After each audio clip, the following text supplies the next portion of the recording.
Happy Thursday, everyone. Welcome into another edition of PTN Extra. As always, that's Mike Irwin. I'm Evan Kamico. Happy to be with you. Happy New Year, our first show, Mike, of 2026. Feels weird that Arkansas is 2-0 in conference play?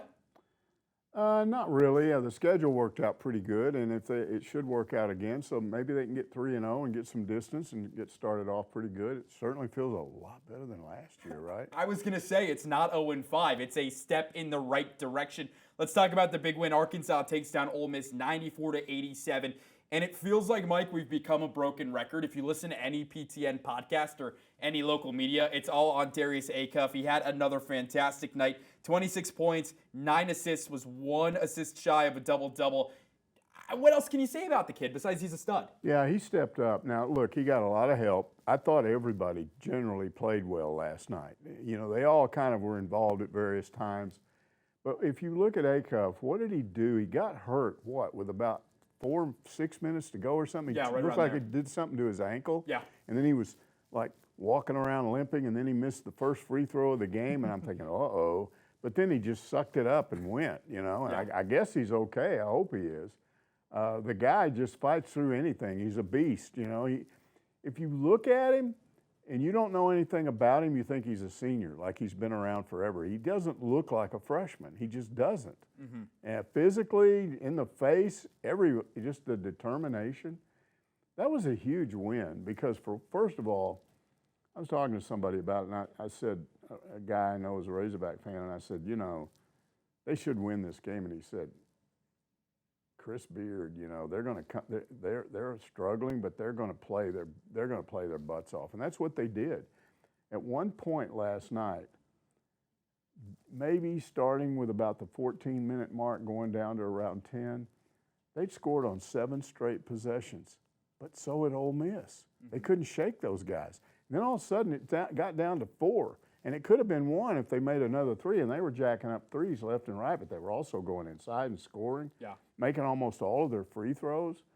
And I thought, man, you know, this is what happens when you go on the road. I remember when Arkansas went to the SEC, Nolan Richardson was talking to us, and he said, yeah, that's that conference where nobody wins on the road. You know, and it's still that way all these years later. It's just tough. Now, Kentucky did lose. Mm-hmm. And they lost on the road the other night, so now they're off to an 0-2 start. And I don't have anything against Mark Pope. I think he's a good guy. You can't blame him for wanting. He played there. Yeah. You know, this was a dream. He was probably a little bit underexperienced for a job like that, but they hired him. And it's just interesting the way, if you go back a little over a year ago when all this started, and even when all these hirings took place in the late spring. They were just slobbering all over Mark Pope. Oh, he's just so much better than Cal. This is such a much better thing. Cal, he's more invested than Cal because he played here, and he's this, and he's that, and he's get out of here, Cal. And now it's just totally turned around. And all they're doing is just treating, you know, Pope like he's the evil guy. And it's just, there are a couple of things on the internet today of different, where Arkansas fans are comparing what a specific media guy said about Pope last year and Cal and what they're saying right now, and it's the same thing, both of them. It's like, you know, Pope is the saint, he's the savior of the program, he's the devil. We got to get rid of him. It's just boom, boom, boom, boom, boom, boom. When I look at their media, and I look at the media here, I'm just thankful that I'm still a part of the media here, because I don't think we have people that suck up to teams, players, or whatever. They do their jobs. But I don't think they intentionally go after people and try to say rude things about them either. I had a guy tell me one time, you guys need to go in there and grill them and put them over the flames. I said, well, you can ask questions, but I said, what would you ask? And I think he was talking about Pittman. He said, I'd ask him why he shouldn't be fired. Explain to me why you shouldn't be fired. And I said, well, if you ask a question like that, what kind of answer do you think you're going to get? You think you're going to get a really good answer? You're not. So you have to be smarter. You can ask something that sort of, you're getting at that, but you don't come right out and say it that way. And I think that's the difference between the media here and the ridiculous Kentucky media, which they act like they're part of the program or something, like the athletic director needs to check with them before he makes a decision. You know? Yeah. Strange. I love that you brought that up because I was scrolling on Twitter last night during the game, and credit to Andrew Hutchinson for posting this. It was a side-by-side image of Bobby Reagan from Barstool, who 1 year ago posted an article, 111.25, so about a year ago. A sincere thank you to Arkansas for stupidly believing in John Calipari and saving Kentucky basketball. Flash forward, last night, 1/7/26, so like 360 days apart he posted. This is the article, this is the tweet. I'm sick of Mark Pope's bull word I can't say on PTN Extra after watching him single-handedly lose Kentucky a game with the worst coaching job I've ever seen at UK. So the polarity, I think, of the Kentucky media is hilarious. And credit to Cal, he said this weekend, man, like, he brought up that I had haters. Like, there were people coming after us, the doubters.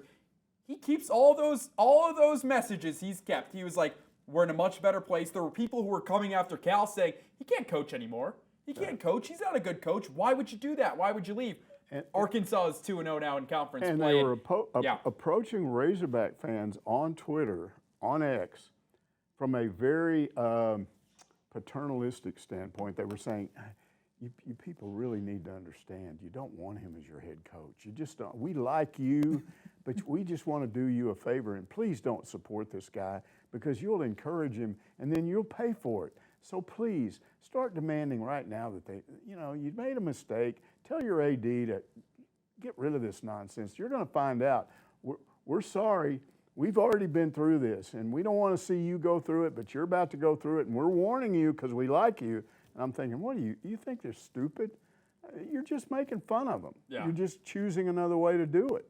Yeah, it's funny, the narrative and how things shift in a year.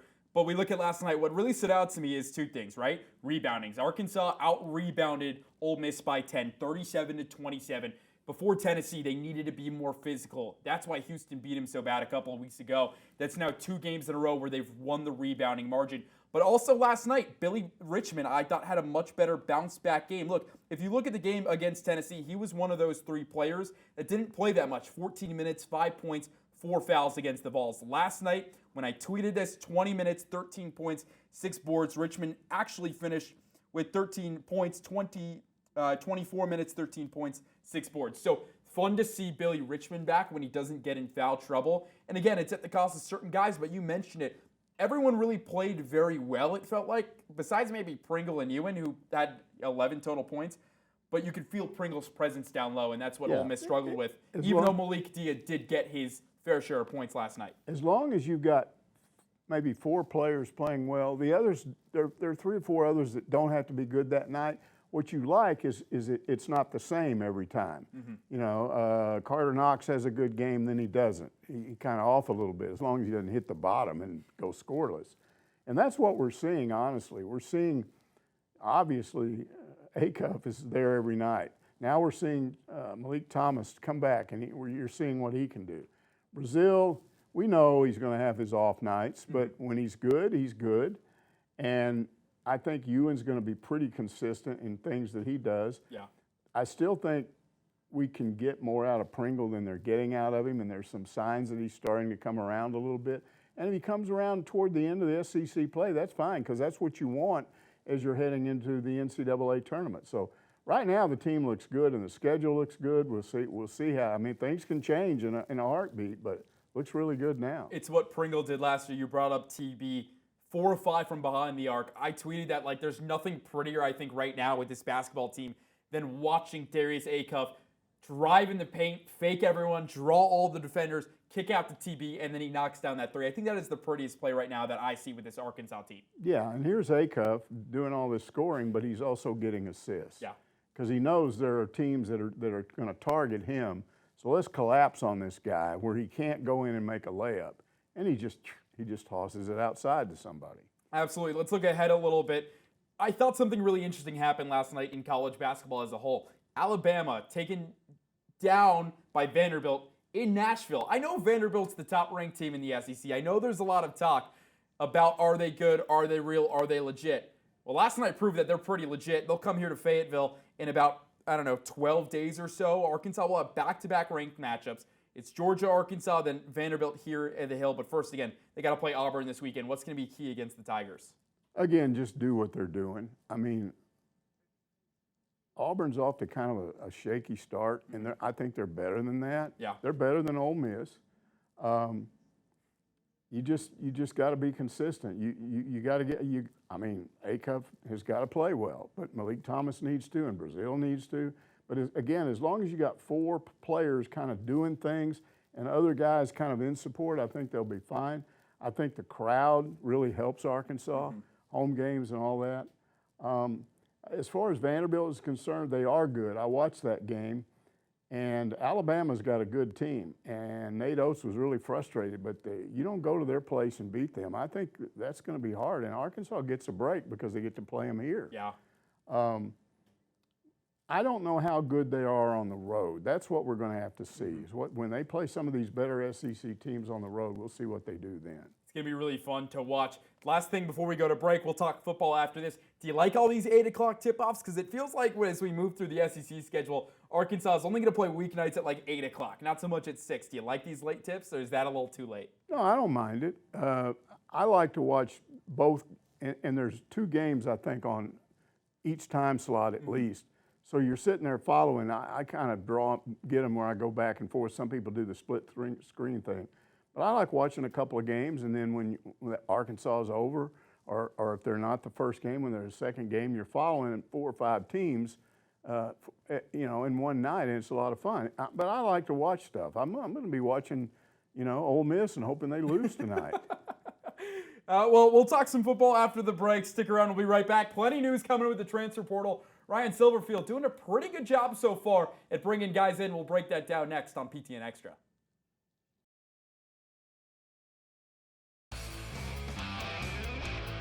Welcome back into PTN Extra. Evan Camico, Mike Irwin. We've talked basketball already. Let's switch to the gridiron. Mike, Ryan Silverfield. The class so far has looked pretty good. Some big names, some transfers from other places. Corey House is one of the biggest names coming over, linebacker from UNC. Jaheim Johnson. It feels like the defense is getting there, and we're getting new names. What do you think so far of the guys Silverfield's bringing in? It's been really interesting to watch this first week because it started off slow, then it picked up momentum. And I found myself, every time I was asked to comment, I ended up saying something different than I said before. I started off before it ever started saying, I think they got the money to really compete, because that's what I'd been told by a good source. Then another source came back after that first day and the end of Monday and said, and when they were struggling a little bit, and it looked like they were having to bargain some of these guys, like when they basically let Scott Starzik go, and they brought in Tennessee, and the word I got was Tennessee's kicker wanted less money. So I'm thinking, well, maybe they're having to deal with and I had a guy tell me, look, they don't have the money you think they do. They're okay. It's better than it was, but you got a little bit ahead of yourself.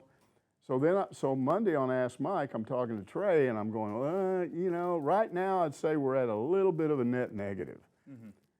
I mean, before that show ever got posted, it had turned around. Yeah. And now they start, and what I had mentioned was you're going to have to start bringing in some guys, because what they had early on was a lot of next to 5 guys, a lot of them from Memphis and other places like that.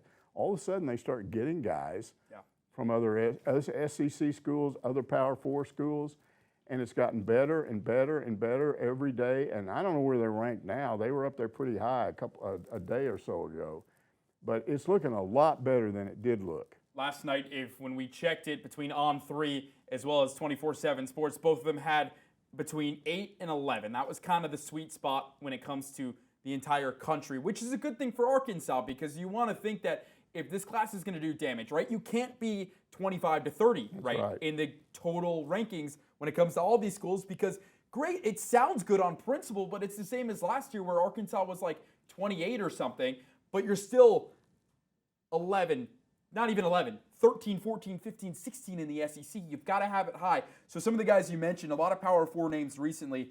You had Braden Lee coming over from Maryland. He is a defensive back. Shelton Lewis, another DB, coming over from Clemson. I'm just reading some names here. Phoenix Jackson from Baylor. These are all in the days. A Ryan Silverfield tweet, WPS. Let's go, hyping everybody up. Yeah. He's happy with who he's bringing over. Oregon State offensive lineman Adam Hawks, even though that's not really like Power 4 anymore. No, it's not. It's more just Oregon State's just there. LaCorey Rowland from Maryland. So a couple Maryland guys coming. Steven Souls, a linebacker from Kentucky. Jamonta Waller didn't play much at Auburn, but coming over from there, like I said. House, the big name that they landed from UNC. But as you look at it in a whole, very defensive orientated. Do you like it? And not to mention, too, the guys they're bringing back, like Charlie Collins. Yeah, I mean, it certainly looks better now than it did, a lot better, in fact. But my wife and I were having dinner last night with a large group of people, and one of the guys sitting across the table from me was a retired U of A professor, real smart guy, and he started talking about this, and he said, he was talking about how fans get on there and criticize these athletes that they're bringing in without even looking at who they are. And he said, if you do research, go back first of all and look at how they were recruited out of high school. And then where did they go and what happened? Like, for instance, if you're a 4-star and you were recruited by a bunch of other big SEC names, Alabama, Georgia, Tennessee, the guy's pretty good. Yeah. But then you find a lot of these guys got injured that first year and then they chose to transfer. Right. So this is what you're running into, but then when you look at what they've done, there's no reason to think they're not really good players. And then I said to him, and he agreed with me on this, I said, but the bottom line is, when it's all said and done, they're going to put these guys through the winter program, try to build them up, their speed up a little bit, get them bigger or whatever. Then they go through spring football. Yeah. Then they do all the stuff all summer long. Then they go through fall camp. And it's only until they start playing in real football do you know for sure who's because not all these guys are going to contribute, but who's going to contribute, what was the good get out of the portal, what didn't work, and have you turned this team around to where they don't win 2 games anymore, where maybe they go to a bowl game. So you're saying there's a chance that this team could either be 11-1 like Indiana last year, where they made a surprise playoff appearance, or I don't know maybe even worse than 2-10 last year under Sam Pittman. Yeah, I don't know whether there's a lot of wiggle room in the middle. and Silverfield kind of amped it up by saying in his opening press conference that he wasn't waiting 3 years to turn this around. He's going to do it next year. Well, I don't know, you can interpret that in a lot of ways, but to me, if they got to a bowl game next year, that would be perfectly fine, considering the hole they were in. Would you be okay with 4 wins too, doubling the win total? Not really, and I don't think Razorback fans would, but if you get 6, get to a bowl game and win the bowl game, that looks pretty good right now. You've got to consider the hole that they're in. To me, if you're going head-to-head with another team, it doesn't have to be an SEC team, but if you're going head-to-head with another Power 4 team and you bid what they bid, you're both there with equal money, they should have the advantage because they didn't win 2 games. You're the one that did that. So I would hate to have to do this thing that they're going through right now based on a team that was coached by somebody else that had 2 wins. And yet that's the hole they have to climb out of. Not a fun one to do so. A couple more before we go to break, a few more conversations about this. Do you like where Arkansas is right now when it comes to what they have, and where do you want to see them continue to get some guys in the portal? The only thing I think they need now is I would like to see them land a couple of more big tackles from a Power 4 school. It's one thing to get an FBS guy or a next of 5 or group of 5 or whatever they call that next group. It's some of these positions, but I really think in the offensive line, you need Power 4 guys. You need them to be at a program where they won, and maybe they just weren't quite a starter. Maybe they got hurt and decided to leave or whatever, but somebody that's big enough and physical enough that you can protect these quarterbacks. Yeah, it'll be really fun to watch how Silverfield continues to add to this roster, but also maybe what doesn't happen. Like, that's something to keep an eye on when it comes to everywhere. Last thing before we go to a quick break, quarterback, right? Like, that's all the question everyone wants to know. It seems like all signals point, and we thought this to begin with, that KJ Jackson is going to be the guy. There were rumors, maybe they were looking at Caton Hauser from ECU. That's not going to happen. It looks like Jackson's the guy. They brought over Hill from Memphis. Do you like that move, or would you have rather given KJ some competition with an older quarterback out of the portal? Well, it still may happen, but the kid from Memphis, when you really look at him and you understand that the reason he didn't play more last year is they had an established winning quarterback. That we saw what he did against Arkansas. This kid was recruited by everybody in the SEC. Georgia recruited him. Alabama recruited him. Tennessee. Most of these schools wanted this guy. And now you're going to say, oh, he's from Memphis.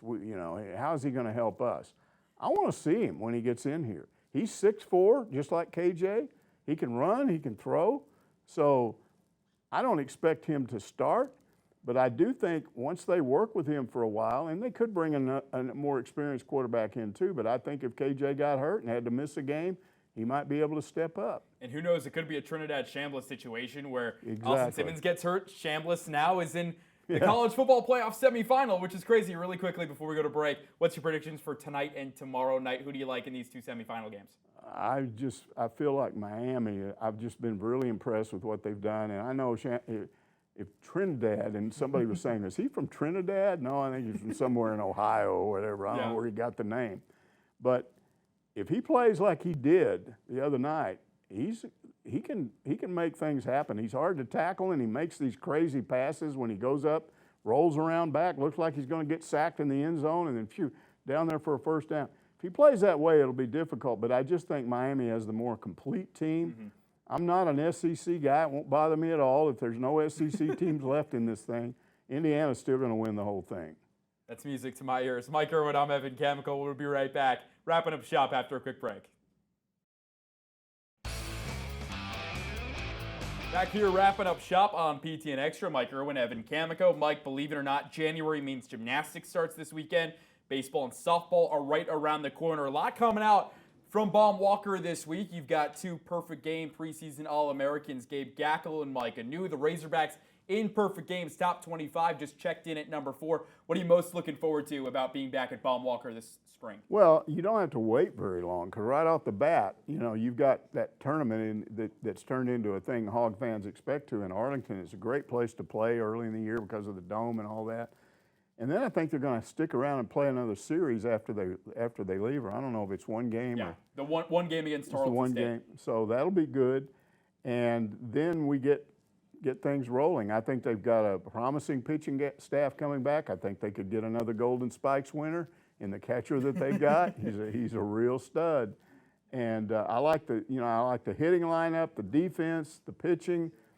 I know they're kind of behind the scenes. They're doing what we used to call when Lou Holtz was here, poor mouthing, where you start saying, well, no, wait a minute, we may not have this, and they know that's not true, but they just want to take a little bit of the pressure off early. You think it's all a bunch of BS saying, oh, we don't think we're that good again? I mean, you look at who they have back on the pitching staff. Gilbert's back, Gackel's back, Parker Coyle probably going to anchor that rotation, which is going to be really fun. They'll get Jackson Wiggins at some point as well. Yeah. Or Jackson, right? No, Carson Wiggins. I'm thinking of his older brother. So really exciting time. I think there's a little bit of that going on where they're just trying to make you think, take a little bit of pressure off, but I think it looks really good right now. I want to see him go to Omaha, win the whole thing, let Dave Van Horn win that championship, and if he gets the first one, he might win 2 or 3 more. Yeah, hopefully he's around for 2 or 3 more as long as they get the first one, but no reason they don't. Again, we'll have plenty of baseball and softball coverage coming up in a bit. Mike, anything else we missed before we go? Just the women's game coming up. Woo. South Carolina, 36.5 is the spread tonight. Yeah, and it could be worse. Let's hope it's not. Absolutely. For Coach Music's sake. Well, that's going to do it for another week of PTN Extra. For Mike Irwin, I'm Evan Chemical saying so long. We'll see you back here next week.